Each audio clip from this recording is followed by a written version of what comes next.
Pasar saham Indonesia lagi seru-serunya. IHSG terus naik, tapi sektor perbankan justru menghadapi tekanan. Di sisi lain, berbagai kebijakan baru terus diluncurkan oleh Menteri Keuangan. Jadi pertanyaannya satu, kemana arah investasi Indonesia ke depan?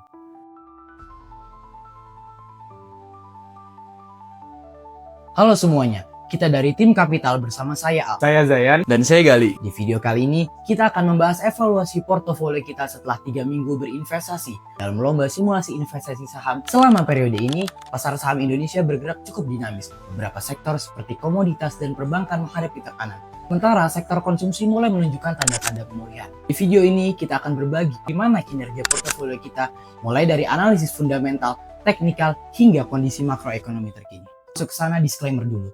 Video ini bukan merupakan ajakan untuk membeli atau menjual saham. Selalu lakukan riset mandiri sebelum berinvestasi. Selama periode 22 September sampai 10 Oktober 2025, portofolio kita mengalami penurunan sekitar 5,37%. Dari hampir 1 miliar menjadi sekitar 945 juta. Sementara itu, IHSG justru naik 2,71%.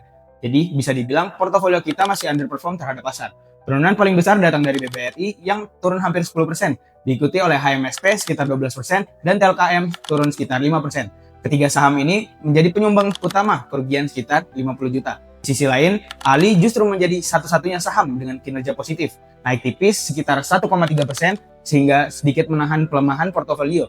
Sementara UNTR sempat terkoreksi akibat efek ex dividend yang memang wajar terjadi secara teknikal. Ke depan, kita akan meninjau ulang alokasi sektor dan memperkuat diversifikasi portofolio supaya resikonya lebih tersebar dan kinerjanya kita bisa lebih stabil di periode berikutnya. Kalau kita lihat kondisi makroekonomi Oktober 2025, arah pasar mulai berubah, muncul rotasi ke saham konsumsi dan sektor defensif. Bank Indonesia dan The Fed sekarang sama-sama melonggarkan kebijakan moneternya. BI Rate sudah turun ke sekitar 4,75%. Dan ekspektasi penurunan suku bunga The Fed akan membuat arus modal asing mulai masuk lagi ke Indonesia. Dampaknya rupiah jadi lebih kuat, likuiditas meningkat, dan ini bagus banget buat pertumbuhan kredit serta konsumsi dalam negeri. Sementara itu, harga komoditas seperti CPO dan batubara memang masih naik, tapi tren ini bersifat jangka pendek. Kenaikan harga komoditas mulai terasa jadi beban biaya buat sektor industri dan konsumsi. Untungnya pemerintah masih aktif dengan stimulus fiskal dan daya beli masyarakat juga semakin membaik. Ini bakal jadi katalis utama buat sektor konsumsi. Jadi dengan kombinasi suku bunga yang rendah, rupiah yang stabil, dan dukungan fiskal, sekarang saatnya peluang besar ada di saham konsumsi dan perbankan besar. Sektor-sektor ini berpotensi naik karena ekonomi domestik makin aktif menjelang akhir tahun. Sementara saham komoditas mulai kehilangan momentumnya akibat normalisasi global. Sekarang kita bahas PT Astra Argo Lestari Terbuka atau ALI. Dari sisi fundamental, ALI masih tergolong under value. Dengan PERS kisaran 10 kali dan PBV sekitar 0,6 kali, artinya harga pasarnya masih di bawah nilai wajarnya. Struktur keuangannya juga sehat dengan DER rendah di bawah 0,3 kali, jadi resikonya kecil. Profitabilitasnya memang sedang, ROE sekitar 5-6%, wajar untuk sektor komoditas yang sensitif sama harga CPO.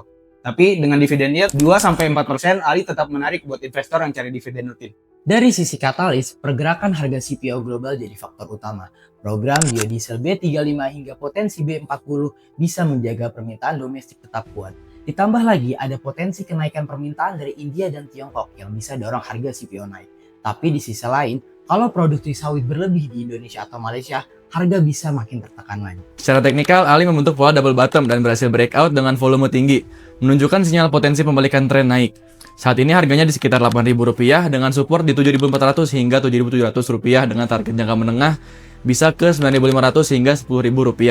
RSI masih netral, jadi peluang buy on weakness masih terbuka. Selanjutnya, Bank Rakyat Indonesia atau BBRI, salah satu saham blue chip paling solid di sektor perbankan. Dari sisi fundamental, valuasinya tergolong wajar hingga premium, dengan PER sekitar 16 kali dan PBV di kisaran 2 kali. ROE-nya mencapai 16,6%, jauh di atas rata-rata industri, menunjukkan efisiensi yang kuat ditambah lagi dividen yield sekitar 9%, bikin saham ini sangat menarik untuk investor yang cari pendapatan rutin. Dari sisi katalis, BBRI punya fokus besar di sektor UMKM yang porsinya mencapai lebih dari 80% kredit.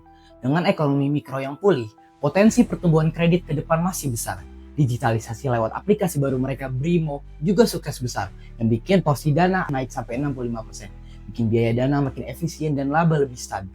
Secara teknikal, BBRI sempat membentuk pola double top di area Rp4.300, lalu terkoreksi dan kini bergerak di sekitar Rp3.500, menunjukkan area support kuat.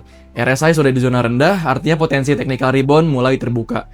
Trader bisa pantau area Rp3.400 hingga Rp3.500 sebagai titik pantulan, dengan target pendek di Rp3.700 hingga Rp3.900. Tapi, tren besarnya masih bearish selama belum tembus Rp3.900. Indofood CBP Sukses Makmur atau ICBP, salah satu emiten consumer goods paling stabil dan menarik di pasar. Di sisi fundamental, valuasinya tergolong murah tapi berkualitas tinggi, PER-nya sekitar 12 kali, masih di bawah rata-rata industri, sementara PBV di kisaran 1,6 hingga 2 kali, ROE sekitar 12 hingga 19%, dengan DER di bawah 1 kali, ditambah dengan dividend yield sekitar 2 hingga 3%, menjadikan ICBP saham defensif yang tetap menarik untuk jangka panjang.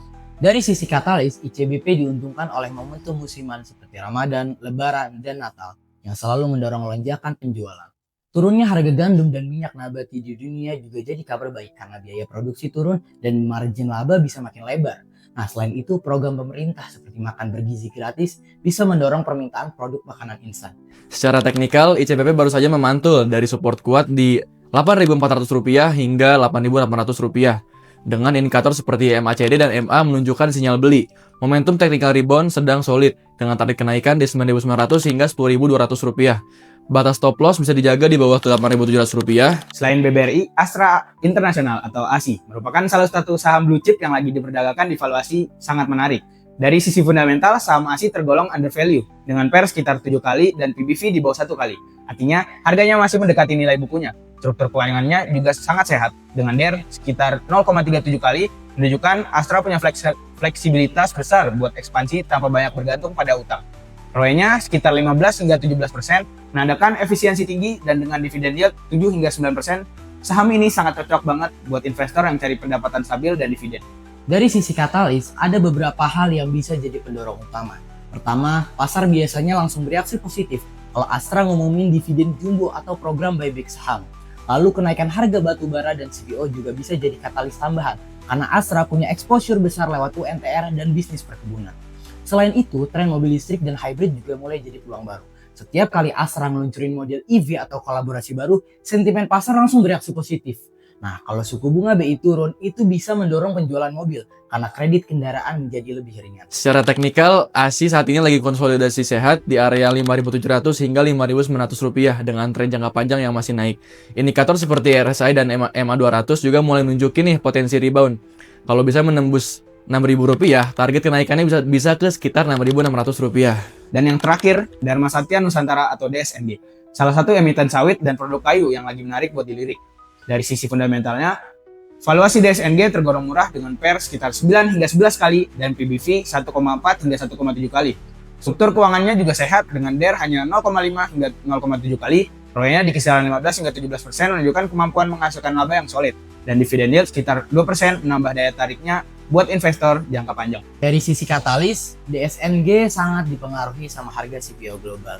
Kalau harga minyak sawit naik, margin mereka langsung melebar, dan itu biasanya bikin sahamnya ikut terangkat. Selain itu, produktivitas kebun yang membaik serta diversifikasi bisnis ke energi terbarukan dan produk turunan CPO juga bisa jadi sentimen positif karena bisa memperkuat profit di masa depan. Nah, kalau mereka umumkan dividen lebih besar dari ekspektasi, pasar biasanya langsung kasih respon positif. Sementara dari sisi teknikal, DSNG saat ini masih berada dalam tren naik jangka menengah. Setelah koreksi sehat ke area Rp1.700 hingga Rp1.800, indikator seperti MA dan MACD masih menunjukkan potensi rebound, dan RSI sudah keluar dari zona jenuh beli. Target kenaikan jangka pendeknya ada di sekitar Rp1.800 hingga Rp1.900. Untuk alokasi portofolio, kami menyusun komposisi baru berdasarkan prinsip Benjamin Graham, fokus pada diversifikasi, kualitas, dan margin of safety. Dari total dana sekitar Rp945 juta, kami menempatkan 25% pada BBRI sebagai sektor finansial yang stabil dan defensif. Lalu, 20% pada ICBP sebagai saham konsumsi primer dengan laba yang konsisten dan muat bisnis yang kuat. ASI mendapat porsi 20% karena sebagai konglomerasi besar, Astra memberi diversifikasi internal dari otomotif, keuangan, hingga komoditas. Untuk eksposur komoditas, kami tetap menjaga keseimbangan dengan ALI dan DSNG masing-masing, porsinya 17,5% agar total sektor agribisnis tetap terkontrol di kisaran 35%. Dari seluruh analisis dan evaluasi yang kami lakukan, kami belajar bahwa kunci investasi bukan hanya soal mencari cuan cepat, tapi juga kemampuan beradaptasi dan menjaga keseimbangan portofolio. Dengan pendekatan yang lebih terukur dan disiplin mengikuti prinsip Benjamin Graham, kami optimis portofolio kapital bisa tampil lebih baik di periode berikutnya. Sekian dari kami, tim Kapital. Sampai jumpa di babak final.